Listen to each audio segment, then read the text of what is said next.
ನಮಸ್ಕಾರ. ಈ ಟಿ ವಿಯ ವೀಕ್ಷಕರಿಗೆ ಯೋಗ ಕ್ಷೇಮ ಕಾರ್ಯಕ್ರಮಕ್ಕೆ ಆತ್ಮೀಯ ಸ್ವಾಗತ. 461ನೇ ತರಗತಿಯನ್ನು ತಲುಪಿದ್ದೀವಿ.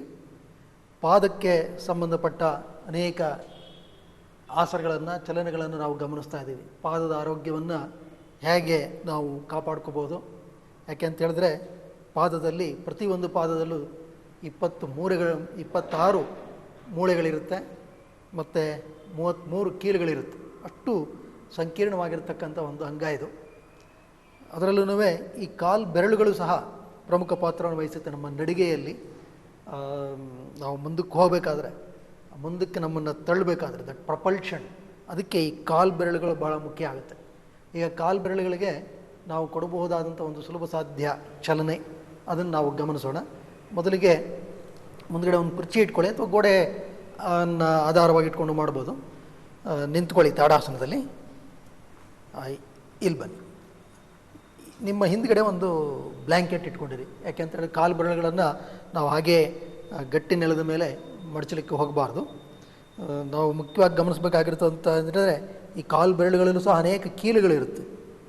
ಮತ್ತು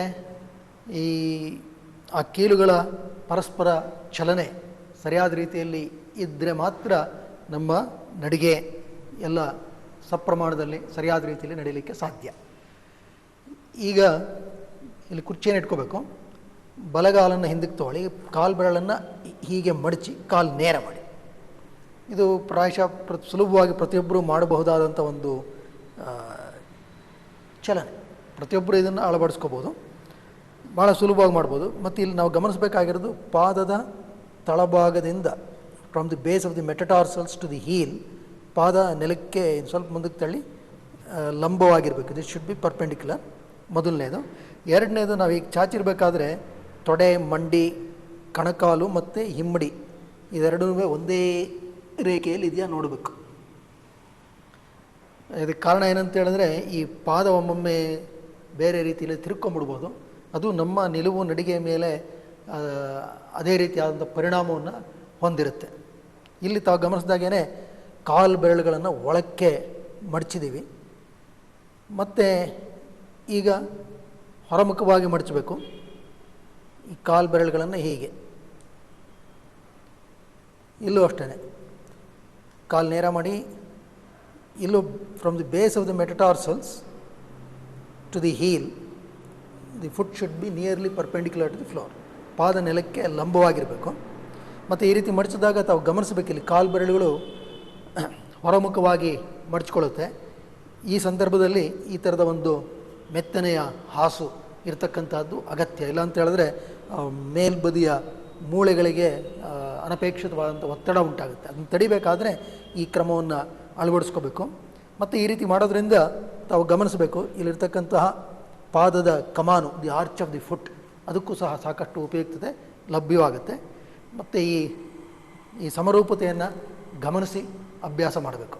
ಈಗ ನಿಧಾನವಾಗಿ ಬಲಗಾಲನ್ನು ಮುಂದಕ್ಕೆ ತೆಗೆದುಕೊಳ್ಳಿ, ಎಡಗಾಲನ್ನು ಹಿಂದಕ್ಕೆ ತೆಗೆದುಕೊಳ್ಳಿ, ಕಾಲು ಬೆರಳನ್ನು ಹೀಗೆ ಮಡಚಿ ಕಾಲನ್ನು ನೇರ ಮಾಡಬೇಕು. ಪಾದ ಸರಿಯಾಗಿ ಒತ್ತಬೇಕು. ಇದನ್ನು ಮುಂದಕ್ಕೆ ತಳ್ಳಿ, ಇನ್ನು ಹಿಮ್ಮಡಿ ಹಾಗೆ. ಹಿಮ್ಮಡಿ ಒಂದು ಪಕ್ಕಕ್ಕೆ ವಾಲ್ಕೋಬಾರ್ದು. You must learn to orient the joints properly. ಅದು ಬಹಳ ಮುಖ್ಯ. ತೊಡೆಯಿಂದ from the hip, knee, calf, ankle and the complete foot, ಅದೆಲ್ಲ ಸಾಧ್ಯವಾದಷ್ಟು ರೇಖೆಯಲ್ಲಿ ಬರುವಂತೆ ಇರಬೇಕು. ಅದು ಈ ಕೀಲುಗಳ ಆ ಒಂದು ಅನಟಾಮಿಕಲ್ ಅಲೈನ್ಮೆಂಟ್, ಆ ಸಮರೂಪತೆ, ಅದನ್ನು ಪಡ್ಕೊಳ್ಳೋದ್ರಲ್ಲಿ ಈ ಕೆಲವು ಸೂಕ್ಷ್ಮ ಚಲನೆಗಳು ಸಾಕಷ್ಟು ಸಹಕಾರಿಯಾಗಿರುತ್ತೆ. ಪಾದವನ್ನು, ಈ ಬೆರಳುಗಳನ್ನು ಒತ್ತಬೇಕು. ಆ ಪಾದದ ಬೆರಳಿನ ಬುಡ, ದಿ ಬೇಸ್ ಆಫ್ ದಿ ಮೆಟಟಾರ್ಸಲ್ಸ್, ಅದನ್ನು ಒತ್ತಿರಬೇಕು. ಹಿಮ್ಮಡಿಯನ್ನು ಮುಂದಕ್ಕೆ ತಳ್ತಾ ಇರಬೇಕು.